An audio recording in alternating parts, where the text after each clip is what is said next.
Shalom Bapak Ibu Saudara yang kekasih. Dalam situasi yang tidak menentu saat ini, baik politik, keamanan, kesehatan, dan ekonomi, sulit bagi kita untuk memprediksi apa yang akan terjadi.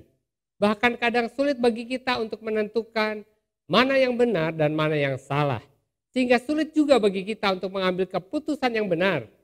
Pada saat-saat seperti inilah peranan Alkitab sebagai firman Tuhan sangat penting dan bermanfaat bagi kita. Alkitab yang adalah firman Tuhan akan menolong saudara dan saya untuk menangkap pesan dan rencana Tuhan sehingga kita tidak terlambat untuk bertindak. Mari kita berdoa terlebih dahulu. Tuhan Yesus, kami mengucap syukur buat hari ini. Kesempatan kami mendengarkan firman Tuhan, mendapat tuntunan dari firman-Mu, supaya kami bisa mengambil keputusan-keputusan yang tepat di saat-saat seperti ini. Kami buka hati kami, dan kami mempersilahkan Roh Kudus mengurapi setiap kami. Di dalam nama Tuhan Yesus, haleluya, amin. Bapak Ibu, pada tahun 1863, ketika terjadi perang saudara di Amerika, antara Amerika Utara dan Amerika Selatan, terjadi suatu peperangan yang sengit selama 3 hari di kota kecil Gettysburg, di negara bagian Pennsylvania. Saat itu pasukan konfederasi berhasil menang pada hari yang pertama. Mereka memukul mundur pasukan federal. Menjelang malam, Jenderal Robert E. Lee, Jenderal pasukan konfederasi, mengirim seorang utusan ke salah satu komandan utamanya, yaitu Jenderal Ewell. Perintahnya adalah untuk menduduki Bukit Culps atau Culps Hill yang kosong, sebab bukit itu dianggap sangat strategis. Namun yang terjadi kemudian adalah suatu kesalahan besar yang dikenal di dalam sejarah perang saudara. Jenderal Ewell saat menerima perintah dari utusan tidak segera meresponi. Sebetulnya saat itu sangat mudah baginya untuk mengambil alih bukit tersebut karena kosong. Tetapi entah mengapa dia gagal paham dan menundanya. Dia mengabaikan pesan yang dibawa si utusan.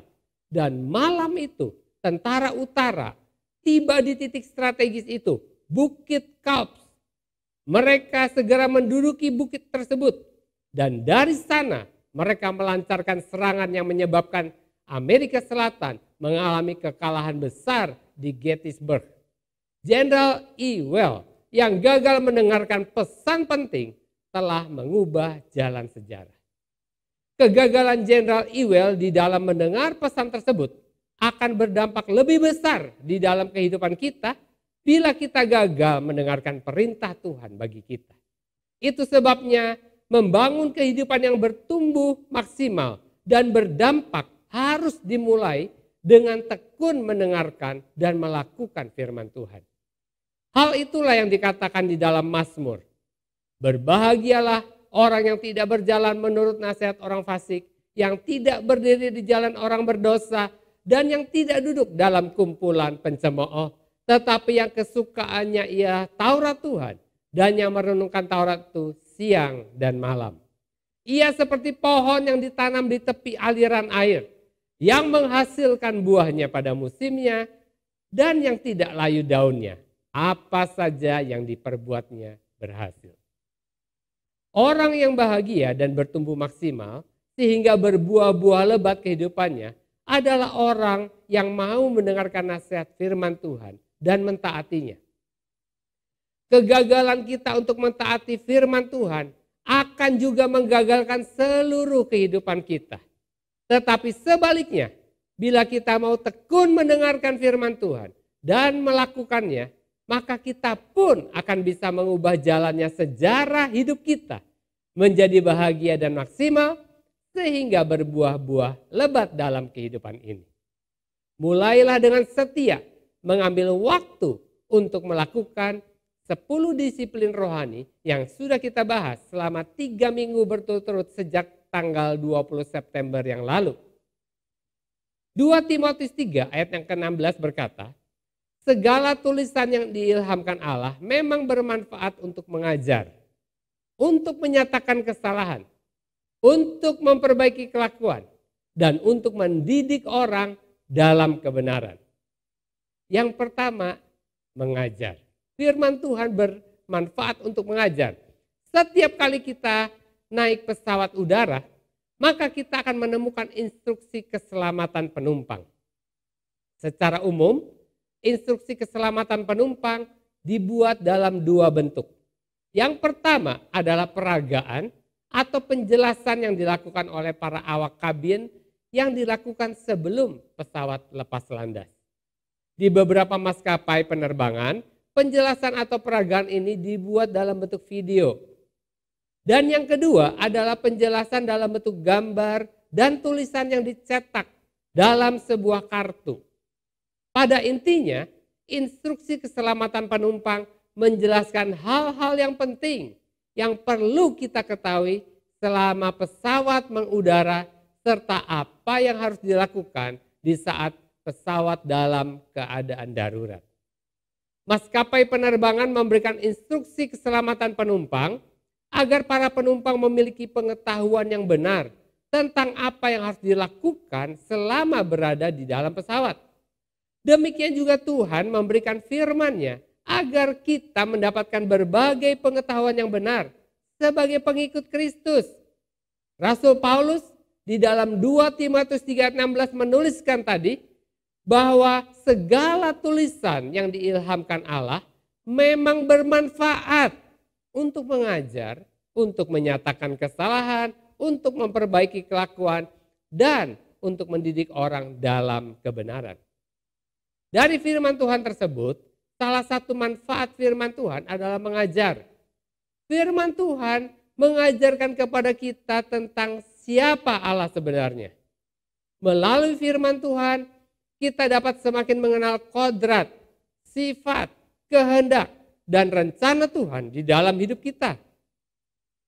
Selain itu, firman Tuhan mengajarkan kepada kita tentang siapa diri kita di hadapan Kristus, serta bagaimana kita harus membangun relasi dengan sesama kita. Singkat kata, firman Tuhan mengajarkan kepada kita bagaimana kita dapat hidup benar sebagai pengikut Kristus, sehingga hidup kita menyenangkan hati Tuhan. Yang kedua, menyatakan kesalahan. Salah satu acara reality show TV yang menarik adalah Kitchen Nightmares, yang menampilkan juru masak kelas dunia, yaitu Gordon Ramsay. Di acara tersebut, misi dari Gordon Ramsay adalah mengunjungi sebuah rumah makan yang hampir tutup atau hampir bangkrut dan berusaha menolong pemilik rumah makan untuk dapat bangkit dari kegagalan. Salah satu hal penting yang dilakukan oleh Gordon adalah mengidentifikasi masalah. Masalah apa yang ada di rumah makan tersebut? Sebagian besar masalah-masalah yang timbul ternyata akibat dari berbagai kesalahan yang dilakukan baik oleh pemilik rumah makan maupun juru masak yang bekerja di sana. Namun yang menarik adalah banyak para pemilik rumah makan atau juru masak tidak menyadari kesalahan mereka.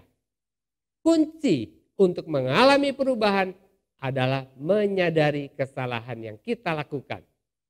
Tanpa menyadari kesalahan yang kita lakukan, maka kita akan terus-menerus melakukan kesalahan yang sama. Akibatnya, hidup kita tidak akan berubah dan mengalami kemajuan. Disinilah pentingnya peranan firman Tuhan sebagai api dan air yang mengubah hidup kita. Di dalam 2 Timotius 3 ayat 16 tadi, Rasul Paulus menjelaskan kepada Timotius tentang pentingnya peranan firman Tuhan tersebut sebagai berikut. Segala tulisan yang diilhamkan Allah memang bermanfaat untuk mengajar, untuk menyatakan kesalahan, untuk memperbaiki kelakuan, dan untuk mendidik orang dalam kebenaran. Firman Tuhan mengubah hidup kita dengan menyatakan kesalahan-kesalahan kita melalui Roh Kudus di saat kita membaca firman Tuhan. Namun sayangnya kita seringkali mengabaikan kesalahan yang ditunjukkan oleh firman Tuhan, serta cenderung menyalahkan orang lain atau keadaan di sekitar kita. Oleh karena itu, di saat kita membaca firman Tuhan, marilah kita membuka hati kita dan mengizinkan firman Tuhan melalui Roh Kudus menyatakan kesalahan-kesalahan kita, sehingga kita menyadari kesalahan-kesalahan kita dan bertobat darinya. Hanya dengan demikian, hidup kita dapat berubah dan semakin serupa dengan Kristus. Di Alkitab kita membaca bahwa Tuhan Yesus mengajarkan hukum kasih. Ketika ada seorang yang kedapatan berzina, dia mengampuni dan tidak menghukum. Tetapi ketika Tuhan Yesus berhadapan dengan orang Farisi dan ahli Taurat, dia menegur mereka dengan kata-kata yang sangat keras.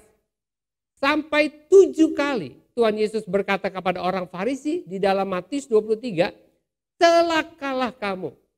Belum lagi di Lukas pasal yang ke-11. Sebenarnya apakah kesalahan orang-orang Farisi?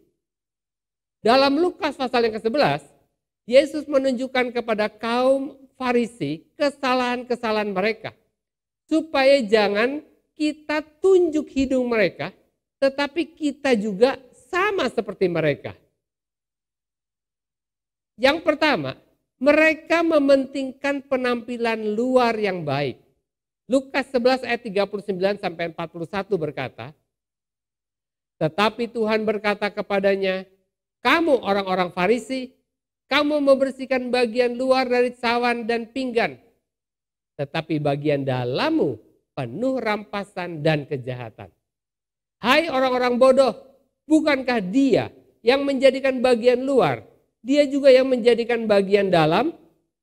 Akan tetapi berikanlah isinya sebagai sedekah, dan sesungguhnya semuanya akan menjadi bersih bagimu. Yesus menunjuk pada ritual mencuci tangan yang sangat teliti dan harus tepat pelaksanaannya oleh orang-orang Farisi sebelum mereka duduk makan. Mereka membasuh tangannya bukan dengan tujuan kebersihan, tetapi karena bangga dapat memenuhi tuntutan hukum. Tentu saja Yesus tahu bahwa ritual pembersihan dari keagamaan orang-orang Farisi itu hanya di permukaan saja. Penampilan mereka baik, namun tindakan mereka jahat. Di lain, beberapa waktu yang lalu ada berita dari seorang kru TV yang menceritakan sikap dan perkataan seorang rohaniwan, entah agamanya apa, waktu sebelum syuting dengan waktu syuting sangat berbeda. Yesus berkata, apa yang dilahirkan dari daging adalah daging. Dan apa yang dilahirkan dari roh adalah roh. Saudara bisa baca di dalam Yohanes 3 ayat yang ke-6. Dengan menerima Kristus, kita akan menghasilkan buah roh. Yaitu perubahan di dan dalam hati kita. Yang tidak dapat diberikan oleh agama kepada manusia. Dan saudara bisa lihat itu di Galatia 5 ayat 22-23. Saya berharap melalui praktek disiplin rohani eksamen, saudara dan saya, kita bisa sama-sama memeriksa apa yang ada di dalam diri kita. Supaya jangan kita seperti orang Farisi. Amin. Seperti serigala berbulu domba. Seperti kuburan yang luarnya putih bagus dan bersih. Tapi dalamnya tulang belulang dan kotoran. Kita tidak akan tahu kesalahan kita kalau kita tidak izinkan Roh Kudus menyatakan kesalahan-kesalahan kita waktu kita melakukan eksamen atau pemeriksaan diri. Apakah saudara sudah mulai mempraktekkan eksamen? Yang kedua, kesalahan orang-orang Farisi adalah mereka sibuk dengan hal-hal kecil yang tidak penting. Lukas 11 ayat 42 berkata, tetapi celakalah kamu hai orang-orang Farisi sebab kamu membayar persepuluhan dari selasih, inggu dan segala jenis sayuran. Tetapi kamu mengabaikan keadilan dan kasih Allah. Yang satu harus dilakukan dan yang lain jangan diabaikan. Dengan kata lain, hal-hal kecil penting sejauh tidak menggantikan tempat hal-hal yang besar. Orang-orang Farisi adalah penganut Yudaisme yang ahli logika. Mereka menarik kesimpulan-kesimpulan logis dari hukum-hukum itu. Mereka bangga akan kemampuan mereka memikirkan sesuatu dengan sangat cermat. Jika mereka membayar persepuluhan, mereka menghitung semua hal yang dapat mereka perhitungkan. Jika diharuskan memberikan 1/10 dari hasil panen, mereka akan memberikan kepada Allah 10% dari segala sesuatu, termasuk sayur mayur mereka, walaupun hukum tidak menuntut sampai sejauh itu. Kesediaan orang-orang Farisi untuk melakukan lebih dari yang dituntut tidaklah buruk. Kesalahan mereka adalah ketika mereka memperhatikan sampai hal yang detail, mereka lupa hal yang paling utama, yaitu untuk mengasihi. Menurut Yesus, mereka mengutamakan hal-hal yang kecil, tapi melanggar hukum-hukum yang paling utama, yaitu mengasihi Tuhan dan sesama, seperti yang tertulis di Matius 22 ayat 37 sampai ayat yang ke-40. Sama seperti seseorang yang pergi ke dealer untuk membeli mobil baru, ketika sampai di sana ia tertarik pada beberapa aksesoris untuk meningkatkan penampilan mobil barunya nanti. 1 jam kemudian dengan tersenyum dia meninggalkan showroom itu dengan membawa tempat kopi, penjepit handphone, gantungan kunci, dan sama seperti orang-orang Farisi, ia membawa lebih dari yang direncanakan. Namun lupa tujuan utamanya. Ia pulang dengan tas di tangan, tapi ia masuk ke dalam mobil yang lama dan pulang. Jangan karena ingin tampil sempurna, kita menyakiti hati orang lain dengan kata-kata kita. Jangan karena tidak bisa menerima sedikit kekurangan orang, kita kehilangan dia dengan banyak kelebihan selamanya. Paulus mengulangi pengajaran Yesus ketika ia menegur jemaat di Korintus. Ia menjelaskan bahwa karunia-karunia rohani, hikmat, iman, dan pengorbanan diri tidak ada gunanya jika dilakukan tanpa kasih. 1 Korintus 13 ayat 1-3 berkata, sekalipun aku dapat berkata-kata dengan semua bahasa manusia dan bahasa malaikat, tetapi jika aku tidak mempunyai kasih, aku sama dengan gong yang berkumandang dan canang yang gemerincing.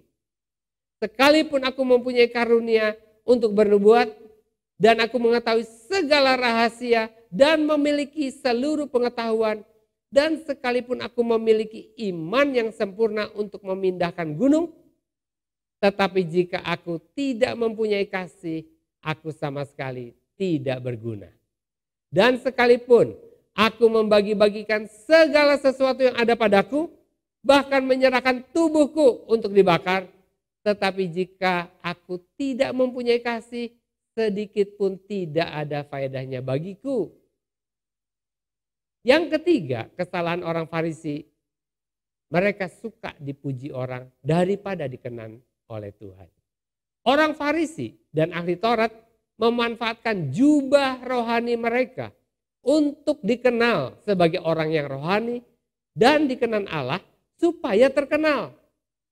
Kita juga senang kalau dikenal sebagai orang yang baik dan suci. Tentu lebih baik dikenal sebagai orang baik daripada dikenal sebagai orang jahat. Bukankah lebih baik dikenal sebagai imam atau pendeta daripada orang tak bermoral atau pelacur? Tapi Tuhan Yesus berkata bahwa jika tidak bertobat, orang-orang Farisi juga tidak akan masuk kerajaan sorga dan akan dihukum di neraka bersama orang-orang jahat. Kepada mereka Yesus berkata di dalam Lukas 11 ayat 52, kamu sendiri tidak masuk ke dalam, dan orang yang berusaha untuk masuk ke dalam kamu halang-halangi. Ayat 43 berkata, celakalah kamu hai orang-orang Farisi, sebab kamu suka duduk di tempat terdepan di rumah ibadat dan suka menerima penghormatan di pasar. Kita semua senang dikagumi oleh banyak orang. Kita senang disanjung oleh mereka yang melihat sesuatu yang pantas dipuji dalam diri kita. Itu tidak salah. Yang salah adalah jika kita lebih senang dipuji orang daripada perkenanan Tuhan. Yang lebih berbahaya adalah jika pujian dan dukungan orang banyak menumpulkan kepekaan akan kekurangan kita dalam hal kasih kepada sesama. Tidak peka lagi terhadap kehadiran dan perintah Tuhan. Dan faktanya seringkali penilaian orang terhadap kita sebenarnya jauh di atas kualitas kita yang asli. Ketaatan pada firman Tuhan dan peraturan gereja memang dapat membuat saudara memperoleh pujian dari manusia. Namun ketaatan kepada Kristus merupakan satu-satunya cara untuk memperoleh perkenanan Tuhan. Prinsip ini masih tetap berlaku meskipun seseorang telah lahir baru dan rutin ke gereja. Yang menjadi pertanyaan, apakah kita melayani orang banyak atau melayani Tuhan? Ini terus-menerus menjadi tantangan kita. Rasul Paulus tahu bagaimana rasanya menerima kecaman dan penolakan. Oleh karena itu ia menulis kepada orang-orang Kristen di Korintus yang mengkritiknya. 1 Korintus 4 ayat 3 berkata, bagiku sedikit sekali artinya, entahkah aku dihakimi oleh kamu atau oleh suatu pengadilan manusia. Malahan diriku sendiri pun tidak kuhakimi. Belakangan dalam suratnya yang kedua, Paulus menulis di dalam 2 Korintus 10 ayat 12, memang kami tidak berani menggolongkan diri kepada atau membandingkan diri dengan orang-orang tertentu yang memujikan diri sendiri. Mereka mengukur dirinya dengan ukuran mereka sendiri dan membandingkan dirinya dengan diri mereka sendiri. Alangkah bodohnya mereka. Paulus belajar menerima kritik dengan lapang dada. Bukan karena kritik itu tidak menyakitkan, tetapi karena ia mengerti bahwa pengakuan dan pujian manusia tidaklah penting. Filipi 3 ayat 7-8 berkata, tetapi apa yang dahulu merupakan keuntungan bagiku, sekarang kuanggap rugi karena Kristus. Malahan segala sesuatu kuanggap rugi karena pengenalan akan Kristus Yesus Tuhanku lebih mulia daripada semuanya. Oleh karena dialah aku telah melepaskan semuanya itu dan menganggapnya sampah supaya aku memperoleh Kristus. Yang terpenting bagi Paulus adalah bagaimana penilaian Kristus. Baik sekali hambaku yang baik dan setia. Mari kita belajar seperti Paulus. Paulus dahulu adalah orang Farisi. Ia tahu betul perbedaan antara dihargai oleh orang banyak dan diperkenan oleh Kristus. Hari ini kita sudah membahas 3 kesalahan orang Farisi. Dan pepatah berkata, orang yang bijaksana adalah orang yang belajar dari kesalahan orang lain. Mari jadikan ini pelajaran buat kita.